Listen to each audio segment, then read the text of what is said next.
Assalamualaikum warahmatullahi wabarakatuh. Halo semuanya, kami dari kelompok 2 izin mempresentasikan hasil kerja kami. Sebelumnya, perkenalkan, nama saya Kayla Korivian Neni Putri dengan NIM K1A023026. Teman saya Nurbayati dengan NIM K1A023030. Dan teman saya Dian Widi Lestari dengan NIM K1A023066. Judul dari presentasi kali ini adalah Destilasi Uap, Pembuatan Minyak Esensial Minyak Biji Pala. Pengertian dari destilasi uap adalah salah satu metode pemisahan atau isolasi senyawa organik yang memiliki titik didih tinggi dan tidak larut dalam air. Teknik ini sering digunakan dalam proses ekstraksi minyak atsiri dari tumbuhan, seperti minyak sereh, cengkeh, atau kayu putih. Proses ini dilakukan dengan cara mengalirkan uap air ke dalam bahan atau campuran yang mengandung senyawa yang ingin diambil. Uap air berfungsi sebagai media pembawa yang membantu membawa uap senyawa tersebut keluar dari campuran tanpa harus memanaskan campuran hingga mencapai titik didih normal senyawa itu sendiri. Destilasi uap mampu menurunkan suhu yang diperlukan untuk mendestilasi senyawa dengan titik didih tinggi, sehingga mencegah terjadinya degradasi atau kerusakan termal pada senyawa yang sensitif terhadap panas. Prinsip kerja dari destilasi uap adalah penurunan titik didih campuran akibat adanya dua fase cairan yang tidak saling larut. Biasanya air dan senyawa organik nonpolar. Ketika dua zat tidak saling larut, tekanan uap total sistem merupakan jumlah dari tekanan uap masing-masing komponen. Dengan adanya uap air yang mengalir, campuran tersebut akan mendidih pada suhu yang lebih rendah dibandingkan titik didih murni masing-masing komponen. Proses ini memungkinkan senyawa organik dengan titik didih di atas 200 derajat Celcius untuk menguap dan terpisah pada suhu yang jauh lebih rendah. Biasanya antara 100 derajat Celcius sampai 130 derajat Celcius, tergantung tekanan dan jumlah uap air yang digunakan. Alat destilasi uap yang digunakan dalam pembuatan minyak esensial biji pala terdiri dari 3 bagian utama. Pada bagian kiri merupakan ketel uap. Bagian ini terbuat dari heat resistant steel. Bentuk struktur dari ketel uap adalah silinder dengan tutup berbentuk setengah bola. Ketebalan dinding ketel dirancang supaya mampu menahan beban tekanan sebesar 1 atmosfer. Alat ini dilengkapi dengan alat pengontrol tekanan, pengontrol suhu, sistem pengaman tekanan, dan alat pengontrol tinggi rendah air dalam ketel. Di bagian atas ditempatkan tabung tempat air. Ketel uap ini dihubungkan dengan bagian ketel penyulingan dengan pipa besi dibungkus dengan insulasi. Ketel uap ini juga dilengkapi tungku yang terbuat dari mild steel. Pada bagian tengah merupakan kondensor. Kondensor yang digunakan yaitu tipe multitubular, berbentuk tabung, terbuat dari mild steel plate. Kondensor ini dilengkapi aliran masuk air pendingin di bagian bawah tabung dan aliran keluar air pendingin di bagian atas tabung. Agar proses kondensasi lebih sempurna, kondensor direndam dalam drum berisi air yang bersirkulasi. Pada bagian kanan merupakan alat pemisah. Bagian ini terbuat dari plat stainless steel dengan ketebalan 2 mm. Bentuknya adalah silinder.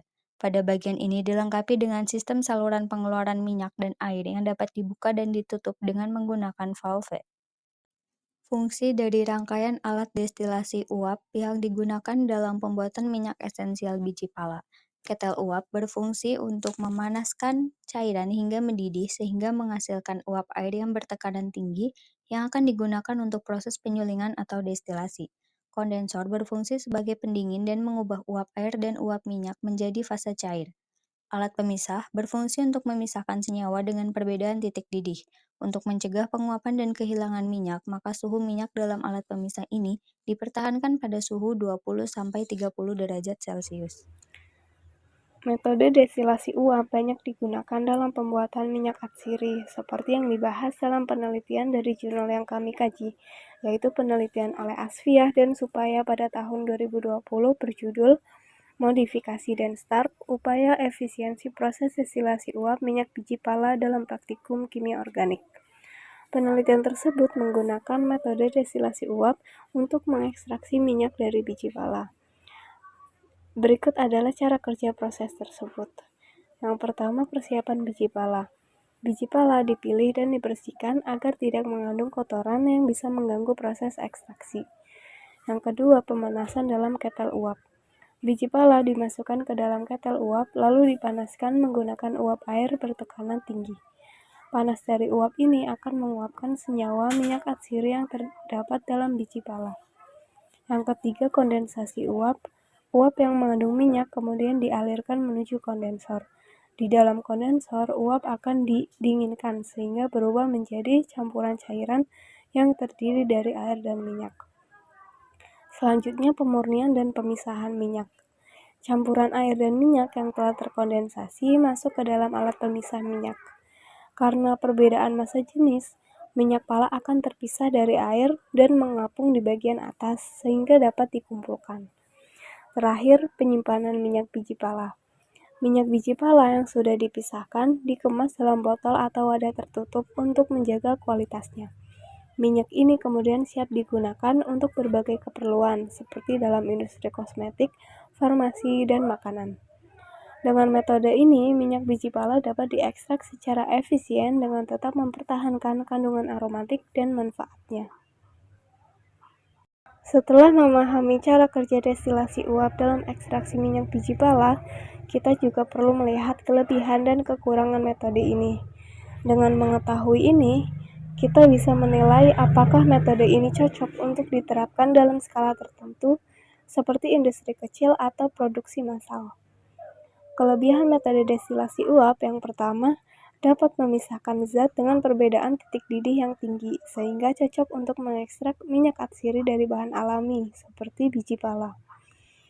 Yang kedua, produk yang dihasilkan lebih murni, karena metode ini tidak memerlukan pelarut kimia tambahan. Yang ketiga, penanganannya mudah, sehingga dapat dilakukan dengan teknik yang sederhana. Yang keempat, menggunakan peralatan yang relatif sederhana sehingga bisa diterapkan di industri kecil atau usaha rumahan. Yang kelima, banyak digunakan di industri minyak atsiri karena efektivitasnya dalam mengekstrak senyawa volatil. Namun, metode ini juga memiliki beberapa kekurangan yang perlu diperhatikan. Yang pertama, biaya cukup mahal, terutama untuk penggunaan bahan bakar dan peralatan destilasi. Yang kedua, hanya efektif untuk zat dengan titik didih tinggi, sehingga tidak bisa digunakan untuk semua jenis senyawa. Yang ketiga, senyawa sensitif bisa terdegradasi akibat panas tinggi, yang dapat mengurangi kualitas minyak yang dihasilkan. Yang keempat, waktu ekstraksi relatif lama. Bisa memakan waktu 1-5 jam, tergantung jenis bahan yang digunakan. Yang kelima, konsumsi energi tinggi, terutama untuk menghasilkan uap dalam jumlah besar. Jadi, meskipun metode ini sangat efektif untuk menghasilkan minyak atsiri yang murni, ada juga tantangan seperti biaya dan waktu ekstraksi yang perlu dipertimbangkan. Oleh karena itu, dalam memilih metode ekstraksi, kita harus menyesuaikannya dengan kebutuhan produksi dan ketersediaan sumber daya.